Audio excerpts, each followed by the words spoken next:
Good morning. তোমরা কেমন আছো বলো। দেখো, আজকে আমরা যে বিষয়টা নিয়ে আলোচনা করতে যাচ্ছি, অর্থাৎ ফিলসফি 12-14। আজকে আমাদের ক্লাসের সংখ্যাটা হচ্ছে 14। অর্থাৎ আমরা দ্বাদশ শ্রেণীতে মোট এখন অবধি 14টা ক্লাস আমরা অলরেডি ভিডিও করেছি এবং সেটা অলরেডি আমরা ইউটিউবে আপলোড করেছি। তোমরা এখনো যারা সাবস্ক্রাইবার হওনি আমার এই চ্যানেলে, অবশ্যই তোমরা সাবস্ক্রাইবার হয়ে যাও। আমার যে নেক্সট পরের যে ভিডিওগুলো আমরা সব ওই ভিডিওগুলো আমরা কিন্তু ইউটিউব চ্যানেলে আমি আপলোড করব। দেখো, আজকের বিষয়টা আমরা যে আজকের বিষয়টা বলে দেখতে পাচ্ছি, সেই বিষয়টা কিন্তু একটু অন্যরকম। সেই বিষয়টা হচ্ছে বাক্যকে বচনে রূপান্তর করে বচনগুলির গুণ ও পরিমাণ উল্লেখ করো এবং কোন পদ ব্যাপ্য এবং কোন পদ অব্যাপ্য বলো। দেখো, আমরা অলরেডি বলে দিয়েছি যে এই লজিক থেকে আমাদের বিশেষ করে এই প্রপোজিশন যে লজিক রয়েছে অর্থাৎ বচন থেকে আমাদের মোট 12 নম্বর প্রায় প্রশ্ন আমাদের আসবে, যেখানে আমাদের 4টে লজিক করলেই আমরা পেয়ে যাব 8 নাম্বার। যেমন ধরো, আমরা একটা বচন করব কিভাবে, বাক্য থেকে বচনে সেটাকে কনভার্ট করব এবং সেই বচন কনভার্ট করার পর আমরা তার গুণ এবং পরিমাণ উল্লেখ করব, তার সঙ্গে কোন পদটা ব্যাপ্য এবং কোন পদটা অব্যাপ্য সেটা আমরা উল্লেখ করব। উল্লেখ করলে প্রত্যেকটা বাক্য থেকে বচন রূপান্তর করলে তোমরা 2 নাম্বার করে কিন্তু পাবে। যাই হোক, ওটা আমি প্র্যাকটিক্যালি আমি দেখাবো এখনই।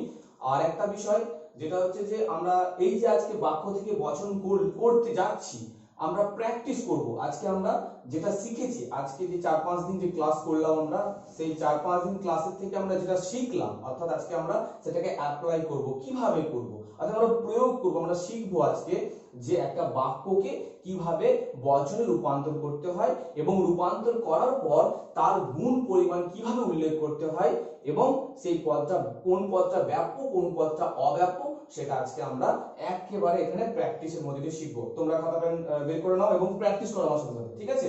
দেখো, আমি এখানে কতগুলো বাক্য নিয়েছি, সেই বাক্যগুলোকে কিসে কনভার্ট করব না বচন, এই যে বচনে রূপান্তর করব। কিভাবে করব দেখো, প্রথম বাক্যটা কি আছে, স্বার্থপর মানুষ আছে। তাহলে এই বাক্যটাকে আমাকে বচনে রূপান্তর করতে গেলে প্রথমেই যা নিয়ম, একটা বচনের যে আকার, সে আকারের যা নিয়ম, সেই নিয়মে আমাকে যেতে হবে। কিভাবে যাব না, প্রথমে আমরা লিখব লজিক্যাল ফর্ম, LF।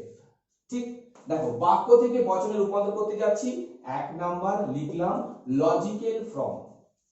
ঠিক, এরপরে এই বাক্যটা কোন বচনে রূপান্তর হবে, প্রথম যেটা একটা বাক্য সেটা কোন বচনে রূপান্তর করতে হবে সেই বচনটাকে আমরা ঠিক করব।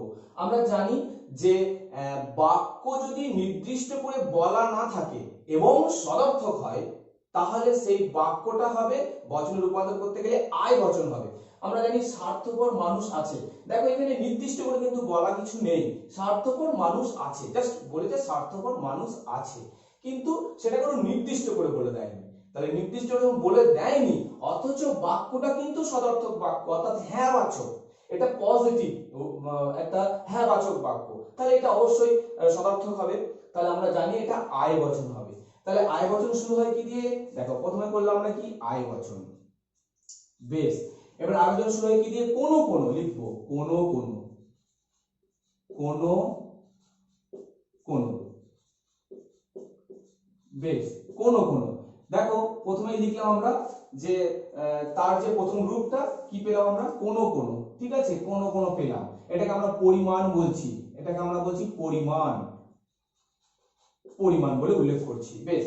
তারপরে কি না, উদ্দেশ্য পদকে তারপরে লিখতে হবে। উদ্দেশ্য পদ কোথায় পাবো, এই বাক্যের মধ্যে কিন্তু উদ্দেশ্য পদ আছে লুকিয়ে, সেটা তোমাকে বের করতে হবে। কিভাবে বলছে, স্বার্থপর মানুষ আছে, কার সম্পর্কে বলা হচ্ছে, মানুষের সম্পর্কে বলা হচ্ছে। তাহলে মানুষটা এখানে কি পদ, উদ্দেশ্য পদ। তাহলে আমরা এখানে মানুষটা উদ্দেশ্য পদ, এস মানে সাবজেক্ট, উদ্দেশ্য পদ লিখবো, ওখানে আমরা মানুষ মানুষ লিখবো। তাহলে কোনো কোনো মানুষ,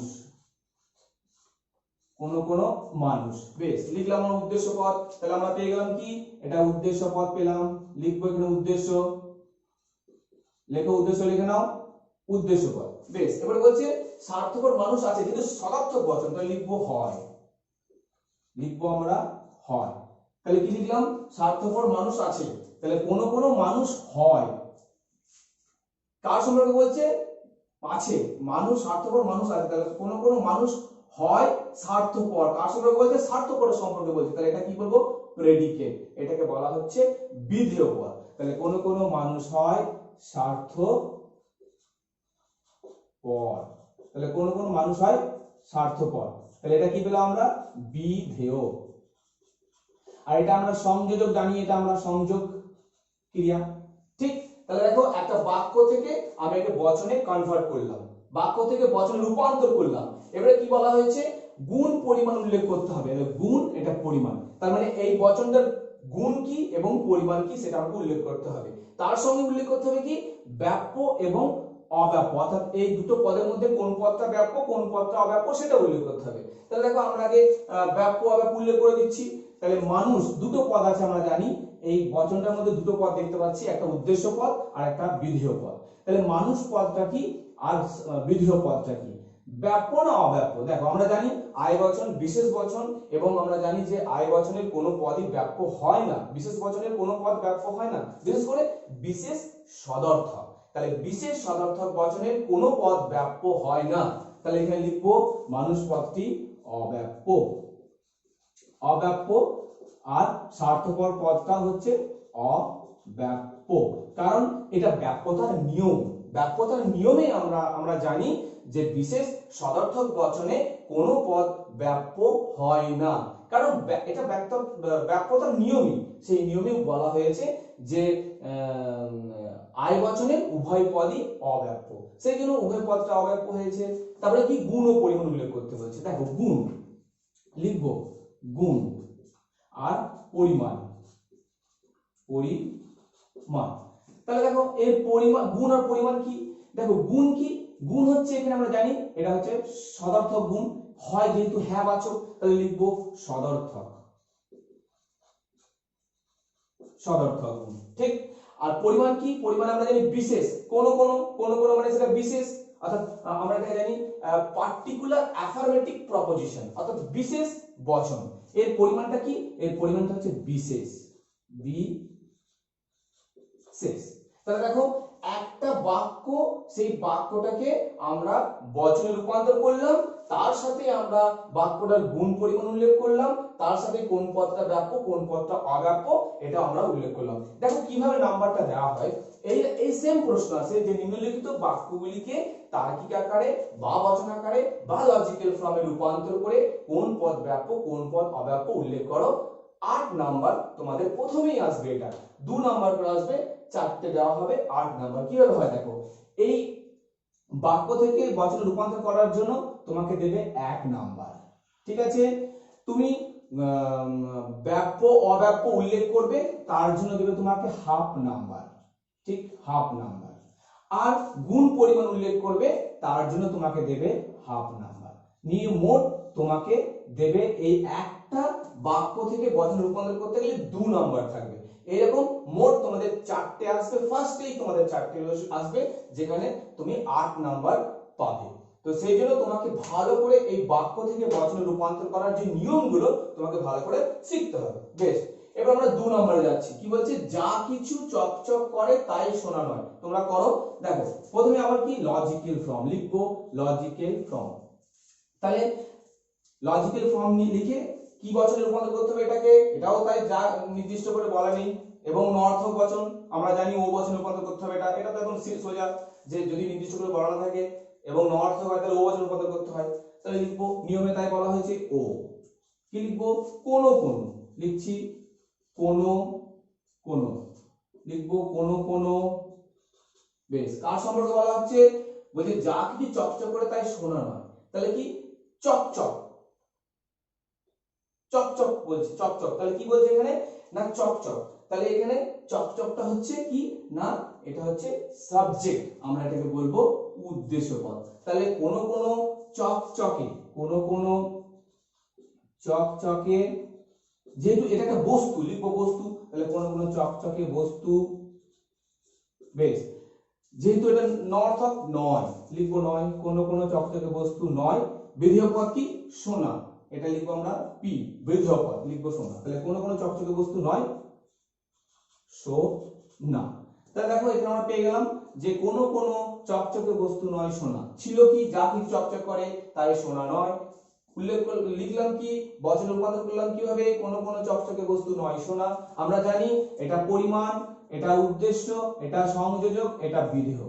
এটাকে আমরা জানি, এটাকে আমরা এস বলছি, এটাকে বি বলছি, এটা সংযোজক, এটা বিধেয়। ঠিক, এস মানে এটা উদ্দেশ্য, পি মানে এটা প্রেডিকেট, বিধেয় পদ। এবারে কি বলা হয়েছে, এর কোন পদ ব্যাপ্য কোন পদ অব্যাপ্য, তাই তো। দেখো আমরা ব্যাপ্যতার নিয়মে বলা হয়েছে নর্থক বচনের বিধেয় পদ ব্যাপ্য হয়, আর ও বচন যেহেতু নর্থক বচন তার এর বিধেয় পদটা অবশ্যই ব্যাপ্য হবে। তাহলে বিধেয় পদটা কি লিখবো, ব্যাপ্য। নর্থক বচনে বিধেয় পদ ব্যাপ্য। ঠিক, এবার দেখো বিশেষ বচনের উদ্দেশ্য পদ অবশ্যই অব্যাপ্য হবে, লিখে দেবো আমরা অব্যাপ্য। অব্যাপ্য, এটা কিন্তু ব্যাপ্যতার নিয়ম। আমরা জানি নর্থক বচনে বিধেয় পদ ব্যাপ্য হয় এবং এটা আমাদের বিশেষ বচন উদ্দেশ্য পদ অব্যাপ্য, লিখে দিলাম অব্যাপ্য, এটা ব্যাপ্য। এবারে গুণ পরিমাণ উল্লেখ করতে বলছে, লিখবো গুণ পরিমাণ। পরিমাণ, ঠিক আছে। তোমরা মিলিয়ে নাও, তোমার সাথে ঠিকঠাক মিলছে কিনা দেখে নাও তোমরা। গুণ, এর গুণ কি নর্থক গুণ, যেহেতু নয় আছে নর্থক বা নাবাচক, লিখবো নর্থক। নর্থক, তাহলে গুণটা কি নর্থক। পরিমাণ কি অবশ্যই বিশেষ, আমরা জানি বিশেষ বচন দুটো, আই বচন এবং ও বচন হচ্ছে বিশেষ বচন, তাহলে লিখবো পরিমাণ কি বিশেষ। বিশেষ, তাহলে দেখো সলভ করে দিলাম আমরা এই বাক্যটাকে, সলভ করলাম বচনে কোন কোন চকচকে বস্তু নয় সোনা। উদ্দেশ্য পদ অব্যাপ্য, বিধেয় পদ ব্যাপ্য, গুণ নর্থক, পরিমাণ বিশেষ। ঠিক আছে, আচ্ছা প্রথমটা হয়েছে, দেখো প্রথমটা মুছে ফেলছি। তাহলে দেখো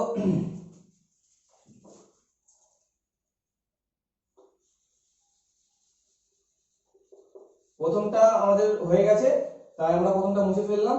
এরপর আমরা যেটা করতে যাব সেটা হচ্ছে কি না তৃতীয় অর্থাৎ 3 নম্বরটা করছি, প্লেটো অ্যারিস্টটলের গুরু। এটাকে আমরা লজিক্যাল ফর্মে প্রকাশ করব। কিভাবে করব দেখো, প্লেটো অ্যারিস্টটলের গুরু। প্লেটো অ্যারিস্টটলের গুরু, এটা একটা বিশেষ বচন, এটা একটা বিশেষ বচন, অর্থাৎ এটাকে আমরা বিশেষ একটা বচন, নামবাচক বচন, যেহেতু এটা বিশেষ একটা নামবাচক বচন, আর বিশেষ নামবাচক বচন হলে এবং সেটা সদার্থক হলে এই বচনই হয়। তাহলে প্লেটো অ্যারিস্টটলের গুরু, নিশ্চয়ই এটা এই বচন হবে, এই বচন হবে। আর বিশেষ বচনের ক্ষেত্রে, নামবাচকের ক্ষেত্রে অনেক সময় আমরা পরিমাণকে উজ্জ রাখবো, ঠিক আছে, প্রকাশ করব না। তাহলে প্লেটো অ্যারিস্টটলের গুরু, তাহলে লিখবো প্লেটো, প্লেটো, ঠিক আছে, লিখলাম কি প্লেটো অ্যারিস্টটলের গুরু, তাহলে প্লেটো হন, হয় লিখবো না, হন লিখবো, প্লেটো হন, ঠিক আছে, প্লেটো হয় না, প্লেটো হন, প্লেটো হন অ্যারিস্টটলের গুরু। এটা বিধেয় পদ, আমরা জানি এটা উদ্দেশ্য পদ, এটা বিধেয় পদ। তাহলে প্লেটো হন অ্যারিস্টটলের গুরু, ঠিক আছে, প্লেটো হয় অ্যারিস্টটলের গুরু, ঠিক আছে, প্লেটো হন অ্যারিস্টটলের গুরু। তাহলে এটা আমরা জানি, এটা আমরা উদ্দেশ্য পদ, এটা জানি আমরা বিধেয় পদ, এটা আমরা জানি সংযোগ। এবারে এর ব্যাপ্য এবং অব্যাপ্য কোনটা, আমরা জানি যে সামান্য বচনের উদ্দেশ্য পদ অবশ্যই ব্যাপ্য হবে, এখানে আমরা লিখবো ব্যাপ্য। আর সামান্য বচনের বিধেয় পদ অবশ্যই অব্যাপ্য হবে, এটা লিখবো আমরা অব্যাপ্য, যেহেতু ব্যাপ্যতার নিয়মেই বলা হয়েছে। ঠিক আছে, এবারে গুণ এবং পরিমাণটা আমরা উল্লেখ করব। দেখো আমরা গুণ দেখতে পাচ্ছি হন, হন মানে এটা হ্যাঁ বাচক, তাহলে অবশ্যই সদার্থক গুণ অলরেডি লেখা আছে, তাহলে এটা সদার্থক গুণ হবে। আর পরিমাণটা কি, পরিমাণটা যেহেতু এ বচন, এ বচন মানে সামান্য বচন, তাহলে এ বচন এবং ই বচন হচ্ছে সামান্য বচন, তাহলে লিখবো কি পরিমাণ হচ্ছে সামান্য, সামান্য। ঠিক, তাহলে দেখো আমরা তৃতীয়টা করলাম সলভ। এবার আমরা লাস্ট স্টেপটা করব, অর্থাৎ আমাদের লাস্ট স্টেপটা করব। এরপরে আমরা যে লাস্টে কি রয়েছে বলছে, মানুষ কখনোই সুখী নয়। ঠিক আছে, মানুষ কখনোই সুখী নয়। হ্যাঁ, দেখো এই বাক্যটা দেখো, মানুষ কখনোই সুখী নয়। এখান থেকে একটা শব্দ পাচ্ছি আমরা, কখনোই। দেখো এই যে শব্দটা, এটা আমরা লজিক্যাল, যখন আমরা বাক্য থেকে লজিক শুরু করি, বাক্য থেকে বচন যখন শুরু করি, তখন কিছু নিয়মের কথা আমি বলেছিলাম যে যদি ওই নিয়মগুলো কোনো বাক্যের সঙ্গে যুক্ত থাকে তাহলে সেই বাক্যটা কিন্তু ওই বচনে তাকে রূপান্তর করতে হবে। যেমন দেখো মানুষ কখনোই, তাহলে কখনোই তাকে কি বচন রূপান্তর করতে হবে? ই বচন রূপান্তর করতে হবে, আমরা জানি। তাহলে লিখবো ই বচন, ঠিক, ই বচন। তাহলে মানুষ কখনোই সুখী নয়, কার সম্পর্কে বলছে? মানুষ সম্পর্কে বলছে। তাহলে লিখবো কোনো, ই বচন শুরু হয় কোনো দিয়ে, কোনো মানুষ নয়, যেহেতু ই বচন নয় দিয়ে শুরু হয়, তাহলে কোনো মানুষ নয় সুখী, লিখবো সুখী। তাহলে দেখো কি ছিল? মানুষ কখনোই সুখী নয়, যেহেতু এটা কখনোই আছে, অবশ্যই ই বচন হবে। নিয়মে বলা আছে যে যে সমস্ত বাক্যে কখনোই কোনো কিছুই নয় এই শব্দগুলো থাকলে সেই বাক্যটা ই বচন দিয়ে ই বচন হবে। তাই লিখলাম আমরা কোনো মানুষ নয় সুখী। এই বচন উদ্দেশ্যপদ কোনটা? মানুষ। আর বিধেয় পদ কোনটা? সুখী। ব্যাপ্যতার নিয়মে কি বলা হয়েছে? নঅর্থক বচনে বিধেয় পদ ব্যাপ্য হয়। তাহলে দেখো নঅর্থক বচনে বিধেয় পদটা ব্যাপ্য হয়, অবশ্যই ব্যাপ্য, এবং সামান্য বচনে উদ্দেশ্যপদ ব্যাপ্য, অর্থাৎ ই বচনের উভয় পদই ব্যাপ্য। একদম মানে খুব সোজা, ই বচনের উভয় পদ ব্যাপ্য। লিখে দেবো ব্যাপ্য, মানুষ পদটাও ব্যাপ্য এবং বিধেয় পদটাও ব্যাপ্য। ঠিক আছে, এবারে গুণ ও পরিমাণ উল্লেখ করতে হবে। দেখো গুণ আর পরিমাণ। গুণ কি? অবশ্যই গুণ নঅর্থক গুণ, আমরা জানি নাবাচক আছে, তাই নঅর্থক লিখবো। গুণটা হচ্ছে নঅর্থক। আর পরিমাণ হচ্ছে সামান্য, যেহেতু এ বচনে এবং ই বচনে সামান্য, তাহলে লিখবো সামান্য। ঠিক।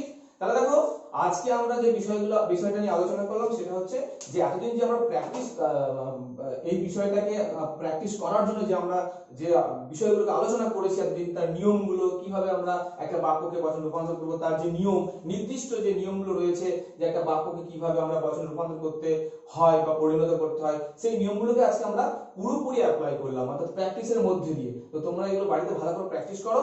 দেখো যেভাবে আজকে আমরা বোর্ডে আলোচনা করলাম, এবং তোমরা সেই আলোচনাটাকে ভালো করে মনোযোগ সহকারে বোঝার চেষ্টা করো, কিভাবে এইগুলোকে আমরা একটা স্টেপ থেকে আরেকটা স্টেপে কিভাবে গেলাম, কিভাবে এই বাক্যের ব্যাপ্য অব্যাপ্য আমরা উল্লেখ করলাম। আমরা আগের যে ক্লাসের যে ভিডিওগুলো, সেই ভিডিওগুলোতে আমি ডিটেইলস আলোচনা করে দিয়েছি, ব্যাপ্যতার নিয়মগুলো, গুণ পরিমাণকে উল্লেখ করে দিয়েছি, এবং আমরা এটাও উল্লেখ করেছি যে একটা বাক্য থেকে বচনে কিভাবে রূপান্তর করতে হয়। তার মানে কি, এই বিষয়টা করতে গেলে তোমাকে আগের ভিডিওগুলোকেও কিন্তু ফলো করতে হবে। আজকে আমরা শেষ করলাম বচনের চ্যাপ্টার। এরপর আমরা কিন্তু আগামী দিন অর্থাৎ আগামীকাল আমরা যে ক্লাসটা করব সেটা হচ্ছে যে মোট বচন থেকে যে মোট যে সমস্ত গুরুত্বপূর্ণ যে সমস্ত প্রশ্নগুলো রয়েছে, সেই প্রশ্নগুলো আমি নোটের আকারে তোমাদের ইউটিউব চ্যানেলে আমি দিয়ে দেবো। ঠিক আছে, তাহলে আজকে এই অবধি। ঠিক আছে।